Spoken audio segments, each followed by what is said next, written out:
Hi friends, welcome back to my channel. Friends, ಇವತ್ತು ನಾವು ಹಾಗಲಕಾಯಿ ಪಲ್ಯ ಮಾಡೋದು ಹೇಗೆ ಅಂತ ನೋಡೋಣ. ಸ್ಪೆಷಲಿ ಹೇಳಬೇಕು ಅಂದರೆ one of the my favourite ಪಲ್ಯ ಅಂತಲೇ ಹೇಳ್ಬೋದು. ಅಮ್ಮ ನನಗೋಸ್ಕರ ಸ್ಪೆಷಲ್ ಆಗಿ ಮಾಡಿಕೊಡ್ತಾ ಇದ್ರು. ನನಗೆ ತುಂಬ ಇಷ್ಟ ಈ ಪಲ್ಯ. ನೀವು ಕಲ್ತ್ಕೊಳ್ಳಿ. ಹಾಗಲಕಾಯಿ ಗೊಜ್ಜಿಗೆ ಬೇಕಾಗುವ ಸಾಮಗ್ರಿಗಳು: ಹಾಗಲಕಾಯಿ, ಈರುಳ್ಳಿ, ಅಡುಗೆ ಎಣ್ಣೆ, ಸಾಸಿವೆ, ಜೀರಿಗೆ, ಕರಿಬೇವು, ಶೇಂಗಾ, ಬೆಲ್ಲ, ಮೆಣಸಿನ ಪುಡಿ, ಉಪ್ಪು, ಧನಿಯಾ ಮಸಾಲ, ಗರಂ ಮಸಾಲ, ಶುಂಠಿ ಬೆಳ್ಳುಳ್ಳಿ ಪೇಸ್ಟ್ ಮತ್ತು ಹುಣಸೆ ಹಣ್ಣು. ಇದು ನೋಡಿ, ಹಾಗಲಕಾಯಿ ಮಧ್ಯಕ್ಕೆ ಕಟ್ ಮಾಡಿಕೊಂಡು ಈ ಥರ ಬಾಯ್ಲ್ ಮಾಡ್ಕೋಬೇಕು. ಇದು ಇನ್ನೂ ಕುದಿಬೇಕು. ಇನ್ನೊಂದು 2 ಮಿನಿಟ್ಸ್ ಬಾಯ್ಲ್ ಆಗಿಬಿಡುತ್ತೆ. ಫ್ರೆಂಡ್ಸ್, ಈಗ ಇದು ಪೌಡರ್ ರೆಡಿಯಾಗಿದೆ.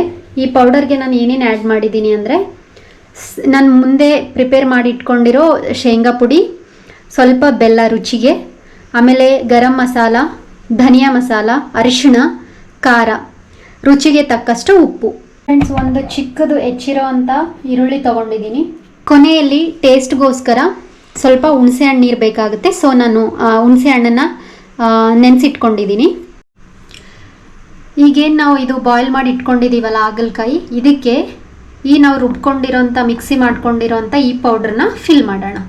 ನಾವು ಎಣ್ಣೆ ಬದನೆಕಾಯಿ ಯಾವ ಥರ ಫಿಲ್ ಮಾಡ್ತೀವೋ ಅದೇ ಥರ ಈ ಥರ ಫಿಲ್ ಮಾಡಬೇಕು.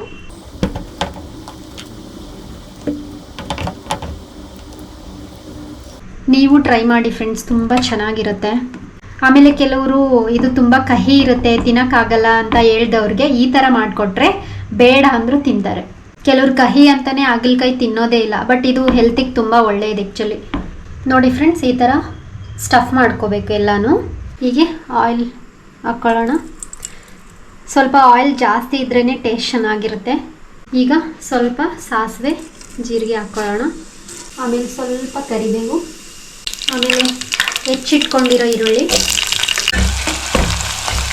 ಇದು ಚೆನ್ನಾಗಿ ಬೆಂದ್ಕೊಳ್ಳಿ ಫ್ರೆಂಡ್ಸ್. ನೋಡಿ ಫ್ರೆಂಡ್ಸ್, ಬೆಂದ್ಕೊಂಡಿದೆ ಆನಿಯನ್ನು. ಈಗ ನಾವು ಸ್ಟಫ್ ಮಾಡ್ಕೊಂಡಿರೋಂಥ ಹಾಗಲಕಾಯಿನ ಇದಕ್ಕೆ ಆ್ಯಡ್ ಮಾಡೋಣ. ನೋಡಿ, ಸ್ಟಫ್ ಮಾಡ್ಕೊಂಡಿರೋ ಹಾಗಲಕಾಯಿ.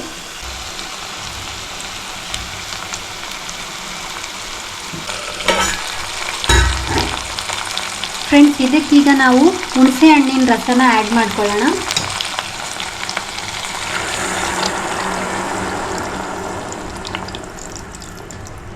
ತುಂಬ ಜಾಸ್ತಿನೂ ಬೇಡ, ಲೈಟಾಗಿ. ಇದಕ್ಕೆ ನಾವು ಉಳಿದಿರೋ ಅಂಥ ಪೌಡರ್ ಎಲ್ಲ ಆ್ಯಡ್ ಮಾಡ್ಕೊಳ್ಳೋಣ. ಈಗ ಇದನ್ನು ನಾವು ಚೆನ್ನಾಗಿ ಕಲಿಸ್ಕೊಂಡು ಕುದಿಯೋದಕ್ಕೆ ಬಿಟ್ಬಿಡೋಣ. ಸ್ವಲ್ಪ ಕುದ್ಮೇಲೆ ನಿಮ್ಗೆ ಇನ್ನೂ ಆಯಿಲ್ ಬೇಕು ಅನಿಸಿದರೆ ಮೇಲೆ ಆಯಿಲನ್ನು ಆ್ಯಡ್ ಮಾಡ್ಕೊಳ್ಳಿ. ಸಾಲ್ಟ್ ಕಮ್ಮಿ ಆದರೆ ಸಾಲ್ಟ್ ಕೂಡ ಹಾಕ್ಕೋಬೋದು. ಆಲ್ಮೋಸ್ಟ್ ಇದು ಕುದೀತಾ ಇದೆ.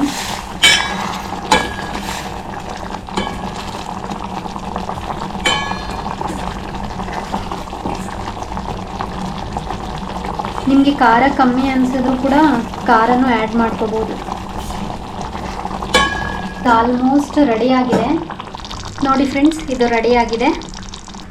ಈ ರೆಸಿಪಿ ನಿಮಗೂ ಇಷ್ಟ ಆಗುತ್ತೆ ಅಂತ ಅಂದ್ಕೊಂಡಿದ್ದೀನಿ.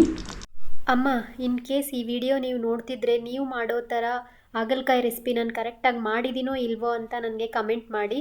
ಫ್ರೆಂಡ್ಸ್, ಈ ರೆಸಿಪಿ ನಿಮಗೆ ಇಷ್ಟ ಆದರೆ ನನ್ನ ಚಾನಲ್ಗೆ ಸಬ್ಸ್ಕ್ರೈಬ್ ಮಾಡಿ. ಮುಂದಿನ ಒಳ್ಳೆ ರೆಸಿಪಿಯೊಂದಿಗೆ ಮತ್ತೆ ಸಿಗೋಣ. ಧನ್ಯವಾದಗಳು.